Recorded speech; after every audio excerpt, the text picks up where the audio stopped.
Қайырлы күн, құрметті көрермендер, мектеп түлектері. Бүгін сіздерге арнайы мамандық таңдау атты таныстырылымды таныстыруды жөн көрдім.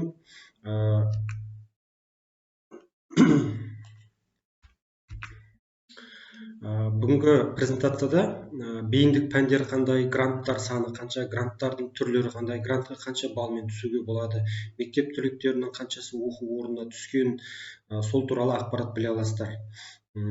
Енді нақтырақ айтатын болсам, ең алғашқы бейіндік пән ол математика, физика. Гранттар ең көп бөлінетін мамандықтар осы.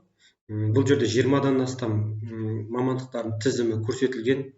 Яғни осы презентацияны және грантқа түскен оқушылардың тізімі 2022 жыл бойынша төмендегі сілтеме бойынша сіздер жүктеп алып танысып көре аласыздар. Яғни бұл жерде физика, математика пәндерін таңдаған оқушылар осы пәндерге түсе алады. Яғни математика мұғалімдерін даярлау былтыр 600 грант бөлінген. Ең төменгі балын өзім отырып қарап жазып шықтым. Ең төменгі балл бізде былтыр 2022 жылы 118 балл болған екен. Физика мұғалімдерін даярлау былтыр 860 грант бөлінген. Ең төменгі балл грантқа түскендердің 105 балл. Яғни осылай кете береді. Ең көп бұл жерде гранттар бөлінген ол физика, коммуникация және коммуникациялық технологиялар мамандықтарына. Ең төменгі балл 50 балл жинағандар грантқа түскен екен. Материалтану, электртехникасы және автоматтандыру, механика және металл өңдеу, автокөлік құралдары сияқты мамандықтарға 50-60 баллмен оңай грант иесі атануға болады. Тағы да мінекей физика, математика пәндерінің, бейіндік пәндерінің мамандықтарының тізімі өте көп. Мамандықтардың тізімі түсу балдары да ондай үлкен емес. Яғни физикаға және математикаға тыңғылықты түрде дайындалып, осы мамандықтар иесі болуға болады. Яғни бұл жерде әрине қызығушылықтарын анықтау керек. Жалпы физика, математика пәндерінің мамандықтарына былтыр 17536 грант бөлінген екен. Келесі бізде мамандықтардың тізімі ол математика, информатика мамандықтары, яғни IT мамандықтарына 3 мамандық бар. Математика, информатика пәндері бойынша. Информатика мұғалімдерін даярлау 750 грант бөлінген. Ең төменгі балл 83 балл. Ақпараттық технологиялар 4000 грант, 4000-нан астам грант бөлінген. Ең төменгі балл 69. Ақпараттық қауіпсіздік мамандығына 2700 грант бөлінген. 69 балдан басталады грантқа түсу баллы. Барлығы 7629 грант бөлінген екен былтырғы жыл бойынша. Келесі бізде бейіндік бар пәндер ол химия, физика пәндері. Бір ғана мамандық бар, химиялық инженер және процестер. Былтыр 122 грант бөлінген. Ең төменгі грант иегері 50 балл екен. Келесі пәндер ол қазақ тілі мен қазақ әдебиеті пәндері бойынша 3 пән бар. 3 мамандық бар, яғни қазақ тілі мен әдебиеті мұғалімдерін даярлау, филология, кітапхана ісі.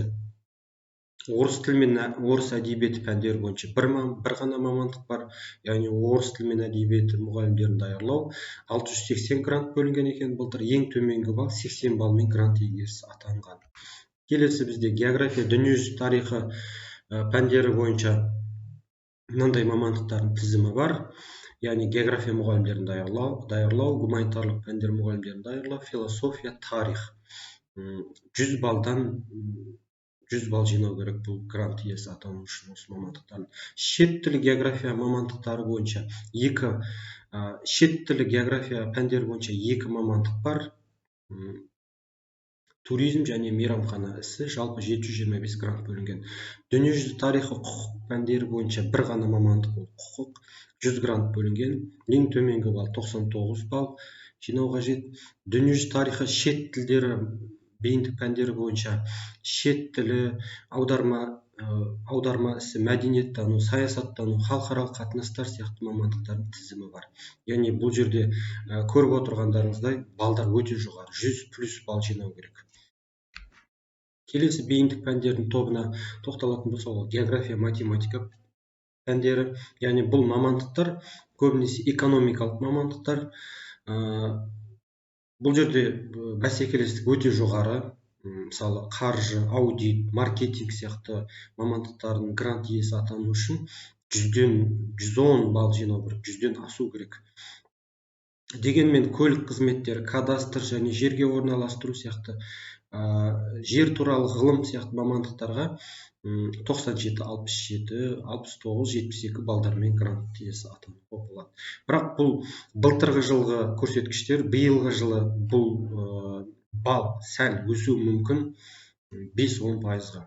Келесі биология, география пәндері бойынша мамандықтардың тізімі. Бұл басым көпшілігі педагогикалық мамандықтар, педагогика және психология, мектепке дейінгі оқыту, бастауышта оқыту, әлеуметтік педагогтарды даярлау, арнайы педагогика, психология сияқты мамандықтардың тізімі мінекей көрсетілген. Яғни сіздер осы көрсетілген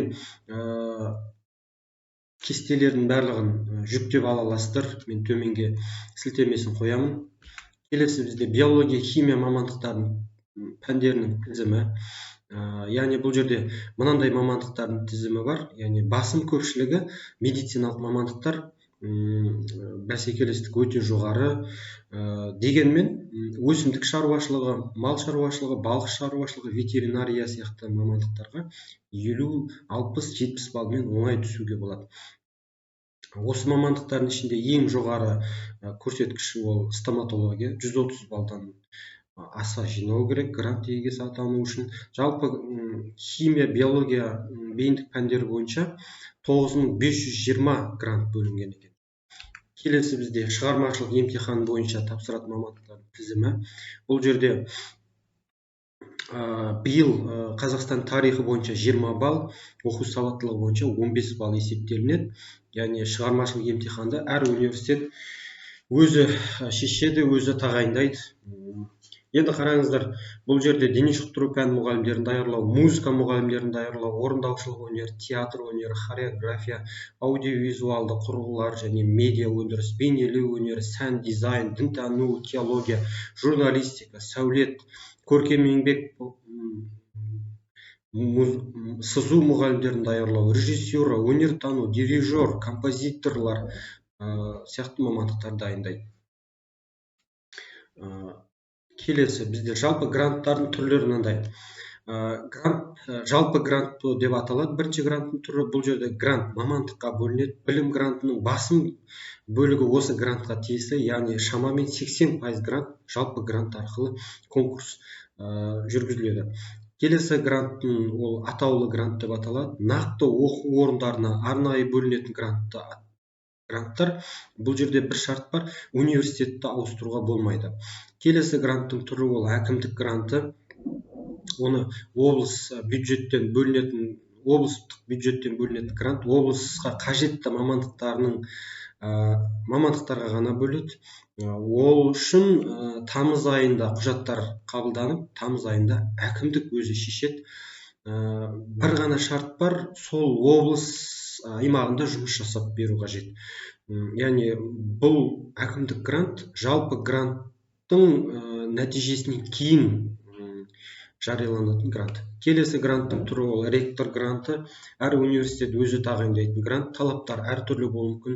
Олимпиада ойнату мүмкін, эссе жаздырту мүмкін, проекттер қорғату мүмкін, немесе алтын белгі иегерлерін шақыру мүмкін. Оны ректордың өзінің талаптары бар, әр университеттің.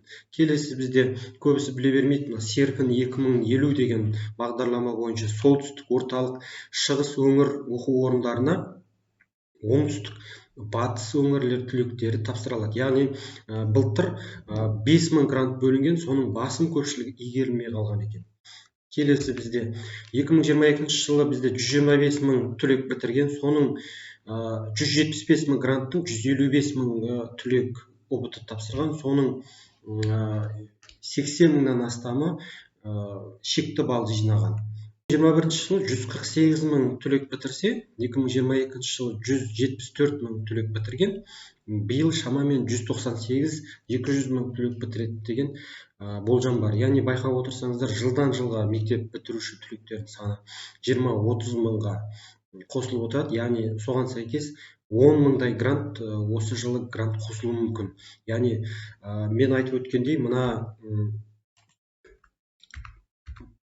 көрсеткіштер, мына балл 5-10% өсуі мүмкін. Сондықтан сіздер мына ең төменгі балл мен ең жоғары баллды қарап көріп алыңыздар. Жалпы ұбт-ға тиянақты түрде дайындалу керек. Грант иесі атануға болады. Жалпы осы мен көрсеткен ақпараттардың барлығы төменде сілтемеде беріледі. Сілтеме арқылы жүктеп алып таныссаңыздар болады. Каналымызды қолдап тіркеліп лайк басып қолдап қойыңыздар. Мектеп түлектеріне сәттілік тілеймін. Назарларыңызға рахмет. Сау болыңыздар.